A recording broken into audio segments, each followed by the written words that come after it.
இந்த உருளைக்கிழங்கும் தக்காளியும் ரொம்ப ஃப்ரெண்டாக இருக்காங்க. ஜாலியாக ரொம்ப நாள் ஃப்ரெண்ட்ஷிப் இவங்க.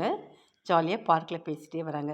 ஆனால் இந்த கத்திரிக்காய் வந்து யோசிக்குது, இவங்க 2 பேரும் ஃப்ரெண்ட்ஷிப்பை பிரிக்கணும் அப்படின்னு சொல்லிட்டு தக்காளி கிட்ட ஏதேதோ சொல்லுது.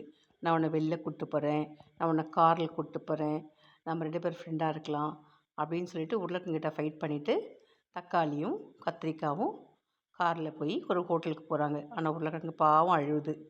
ஹோட்டலில் போய் உட்கார வச்சு சாப்பிட்லான்னு சொல்லிட்டு சாப்பிட்டுட்டு இருக்கும்போது அங்கே இன்னொரு ஃப்ரெண்டு வந்தோடனே இந்த கத்திரிக்காய் என்ன பண்ணுச்சு, தக்காளியை விட்டுடுச்சு. அந்த ஃப்ரெண்டோட போயிடுச்சு. தக்காளி பாவம் அழுதுகிட்டே இருக்குது.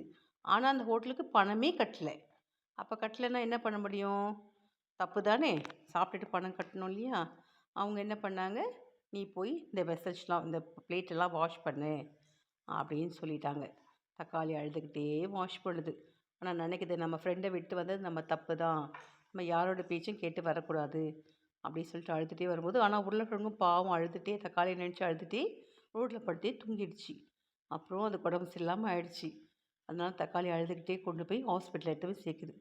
அப்புறம் உருளைக்கிழங்குக்கு டாக்டர் என்ன பண்ணுறாங்க, மெடிசன் கொடுக்குறாங்க. மருந்து கொடுத்த உடனே உருளைக்கிழங்கு எழுந்துடுது. 2 பேரும் சாரி கேட்குறாங்க. இனிமேல் ஃப்ரெண்ட்ஷிப்னால் நம்ம ஒன்றா இருக்கணும், யார் பேச்சும் கேட்கக்கூடாது, சாரி சொல்லிடுது.